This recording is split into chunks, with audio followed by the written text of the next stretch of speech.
time for another important question. Since Bayt al-Maqdis is on the Abyssinian highlands, the tour, does this imply that Jerusalem has to be there as well? You might be surprised to know that in the heart of the Abyssinian highlands and in one of the most sacred cities in Christianity, known as Lalibela, there are 11 temples, or now churches, carved in the rocks. Together, they represent the biggest compound of harmonious temples in the world, and since 1978, they are considered UNESCO World Heritage Sites. The age of these temples, or now churches, is unknown, but the local stories say that they started to carve them in the age of King Lalibela, who ruled Abyssinia at the beginning of the 13th century. African archaeologists and scholars, however, have proved that the carving started centuries before that, as they have found archaeological evidences and digging tools dating back to centuries BC. They were named Lalibela in the memory of King Lalibela. These temples, or churches, are structured in a totally contradictory way to other buildings in the world. They were not built from bottom to top. In fact, they were carved out from top to bottom, and church scholars say there are no other buildings like these churches anywhere else in the world. The 11 churches are connected in two different groups through passages or tunnels 11 meters deep and separated by a river called the Jordan.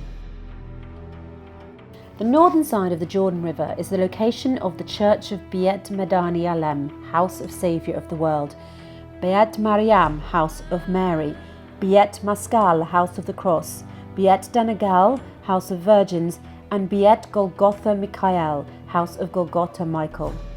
The southern side of the Jordan River is the location of Beit Emmanuel, House of Emmanuel, Beit Kedus Mercurius, House of the Saint Mercurius, Beit Abba Libano, House of Abba Libanos, Beit Gabriel Raphael, House of Gabriel Raphael, Beit Lechem, House of Holy Bread, and Beit Georgis, House of St. George. So what does this have to do with Jerusalem? Well, all the churches' names that you've just heard in one of the most sacred cities in the heart of Abyssinian highlands surrounding the Jordan River are the same exact names of churches currently in the city of Jerusalem.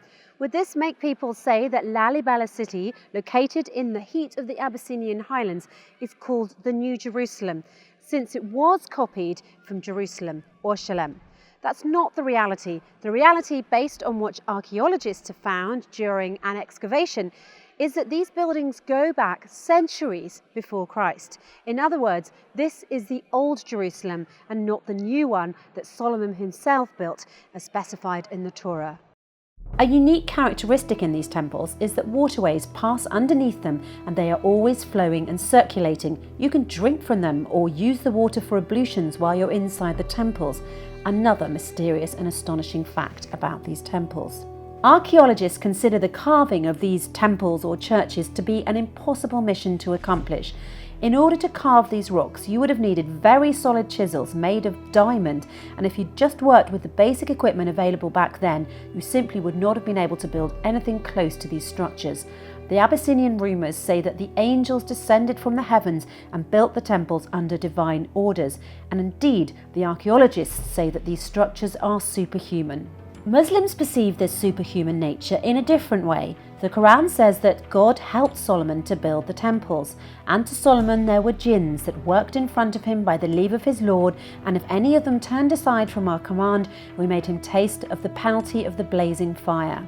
Since such structures are considered to be impossible or beyond the capability of man, then a better explanation is that Solomon built them because he's the one who made Jerusalem, as stated in the Torah. As for current Jerusalem, there are no superhuman temples there that would exceed the capabilities of a human in any era. The way these temples were carved in the rocks is miraculous, with every single detail shaped in a very unique way. It's interesting that all the structures and temples were built in cubical shapes carved in the rocks, and what's even more surprising is that the front wall of every single one of these cubes is facing the northeast in a perpendicular form to the Kaaba. They're all perpendicular to the Al-Yamani corner of the Kaaba, similar to Bayt al-Maqdis or the Yeha Temple. This proves the verse in Holy Quran which says the first sanctuary appointed for mankind was that at Bakha, means Kaaba, a blessed place, a guidance for the peoples. These temples in Jerusalem, in the heart of the Abyssinian highlands, have been the centre of pilgrimage for Abyssinian Christians since the very old ages until now. They differ from Coptic or other Christian denominations in that during their pilgrimage they wear white, exactly like Muslims. Interestingly, they also do not eat pork, and as mentioned before, their prostration is similar to Muslims. It's worth noting that the pilgrimage to the churches performed by the Abyssinians took place even before the revelation of Islam, because in Surat al-Fil it tells us the story of the army of the Abyssinian Abraha that was commanded by the Abyssinian king at the time to demolish the Kaaba so that people would not perform pilgrimage to the Kaaba and would stay away from it and would instead go to Abyssinia. He wanted to confirm to the Arabs at the time that Abyssinia is the Qibla, direction of prayer, and the centre of pilgrimage is not the Kaaba in Mecca that was surrounded by idols at the time. Another important piece of information is that Christianity entered all Africa, including Egypt, through European colonisation of the African continent, but Abyssinia was different as Christianity was there before Europe. Now let's summarise a few things we've learned and apply them to what we know to make better sense of this knowledge. Since Israelites are from Bedouin Yemen, the southern Arabian peninsula, they're a dark-skinned population, which establishes that Jacob and Joseph also had dark skin. And since Moses was born to Israelite parents, then Moses was dark-skinned. Now Beit al-Maqdis, Jerusalem and Bethlehem are on the Abyssinian highlands where Moses settled with the Israelites, and then Jesus, who was sent as a prophet to the Israelites after Moses was born in Bethlehem in Abyssinia. This establishes that Jesus was dark-skinned, born to Mary, a dark-skinned mother. Jesus was not a European person with blue eyes, straight hair and Caucasian features, as featured in many of today's churches. It's obvious that all those prophets, including Jesus, had very dark skin and their hair was black and curly. They had a southern Arabian, Abyssinian type of feature because, as the Quran said, offspring one of the other and God is hearing, knowing. And another verse, God chose Adam, Noah, the family of Ibrahim and the family of Imran above the nations, offspring one of the other, and God is hearing, knowing. Jacob, Joseph, Moses, Jesus all shared the same language, which is the South Arabian language spoken by southern Misr, Abyssinia and Yemen. Since all the prophets come from the lineage of Adam, these are they on whom Allah bestowed favours from among the prophets of the seed of Adam. Then do not forget that Adam is the father of humanity and that scientists have proven that the Abyssinian highlands is the cradle of humanity, as they found there the very first human being to walk on the surface of the earth. According to DNA tests, they prove that the origins of humanity were black. Interestingly, the only prophet who had lighter skin was the prophet Muhammad, because he was not from the southern area, he was from the northern Arabian Peninsula. And his language was the Fusha Arabic, which was the language of the north. Can we further prove all this?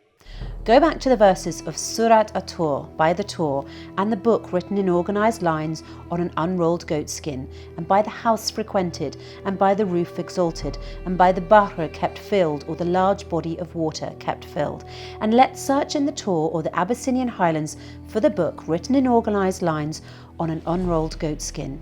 You will find the secret in this book. In the heart of the Abyssinian highlands, the Tur, and inside of the city of Aksua, now called Aksum in Tigray, the oldest Bible on earth has been discovered. The writing is organised in fine letters in the Abyssinian language Giaz, a South Arabian language, as if it was written by a typewriter, and in beautiful colours as if it was written recently.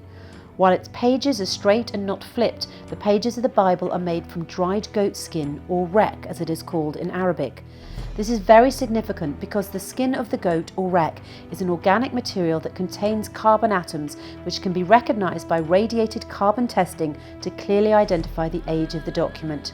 According to these tests, it is the oldest Bible in the world, dating back to 330 AD, or more than 2,000 years. The local monks believe that this book holds magic properties. It has been preserved as one book without any damage or deterioration to the beauty of its writings and colours over time. Despite the Italian colonisation of Abyssinia and a fire in the church, the book is still perfectly preserved. You'll find in this book 3 important pieces of information.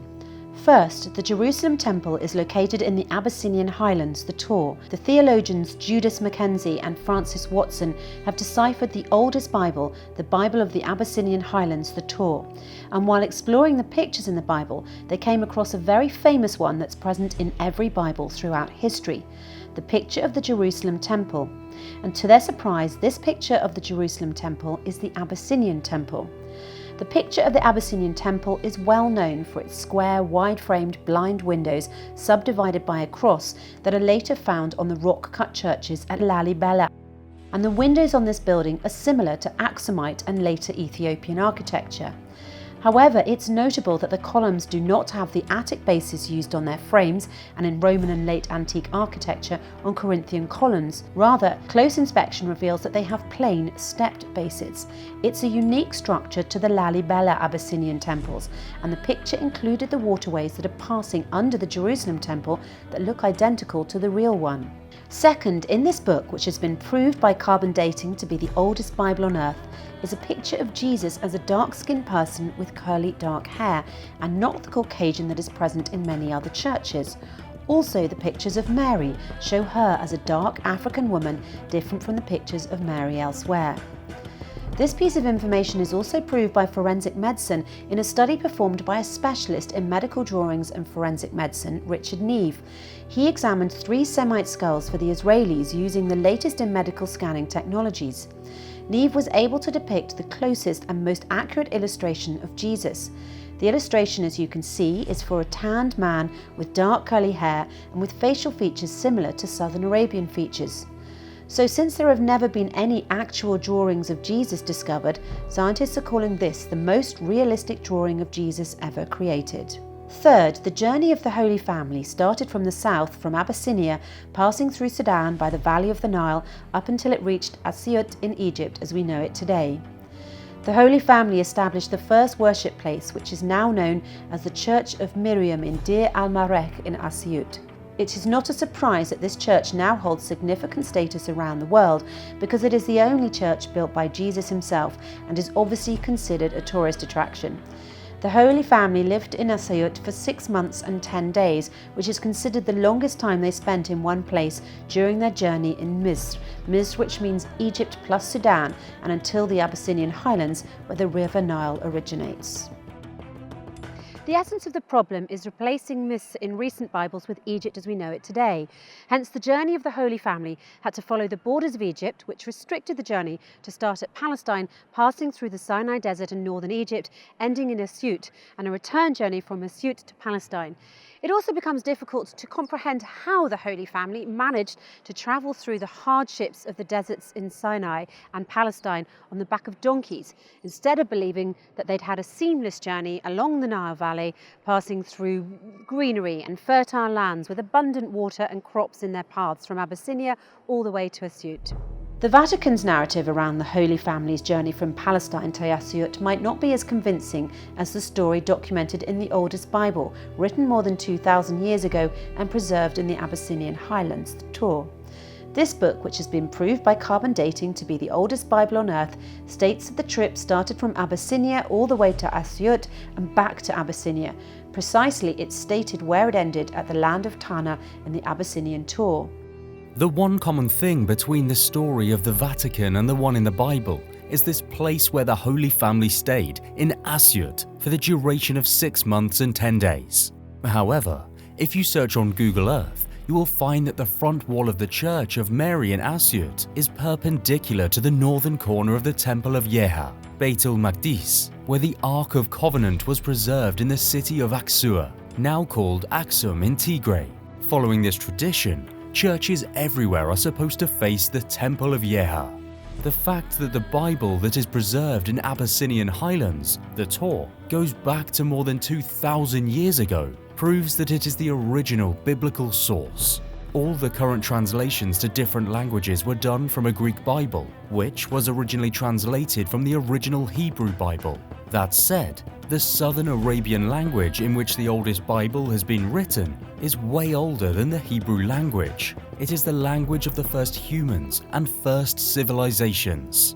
Another argument that is worth reflecting upon is that in the West we use Jesus to refer to the Christ, but its true origins come from the Arabic name Ìsá, not from the Hebrew names Yeshua or Yesua. The name Jesus is only around 400 years old. Simply, the origins of Jesus in Greek is Iesous, and this is the name written in the Old Testament in Greek. The letter J has been added recently to the English language, in the 15th century, and all the popular nouns that start with the letter I and or Y have been changed to the letter J. And that's why many words have changed from the Old to the New Testament. For example, Ursulum in the Old Testament became Jerusalem in the New Testament, Ordon in the Old Testament became Jordan in the New Testament, and Ísas became Jesus. This 15th century change led to significant confusion because a popular noun should be the same in any language, so Tokyo is Tokyo in any language, and the same applies to all nouns. The addition of the letter J in the 15th century distanced us from identifying with Ísas, the real name for Jesus, which in Arabic is Ayesa. If you transliterate Ísas into Arabic, it will be Iesas or Iesa, but what about the extra S at the end? Well, Iesas is written in Greek, and in Greek you add S at the end of masculine popular names. If a person is talking about himself, the genitive, he says his name without an S, but if someone else is talking about him, referring to him, i.e. the nominative, you would add an S, like Papadopoulou and Papadopoulos. Thus you can remove the S at the end of Iesas in Greek, and it will be Iesu, which is Iesa in Arabic. That implies that Christians in the West pronounce the name of Jesus the same as Muslims, except that they cannot pronounce the letter Ein, which for them is an I, and as we've mentioned, that's been recently exchanged to a J.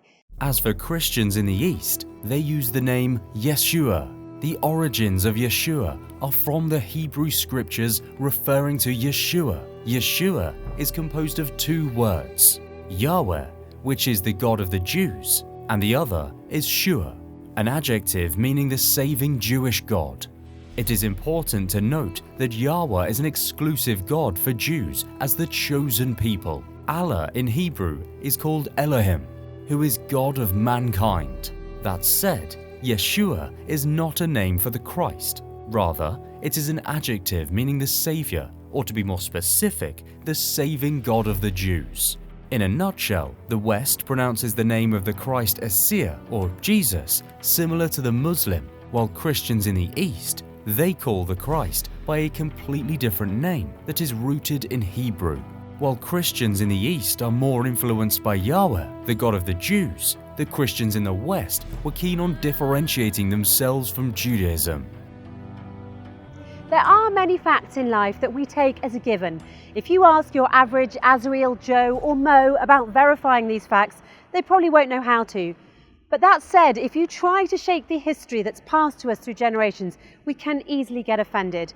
Our goal here in There Is No Clash, though, is to question, apply logic and seek authentic explanations of things that we currently take for granted.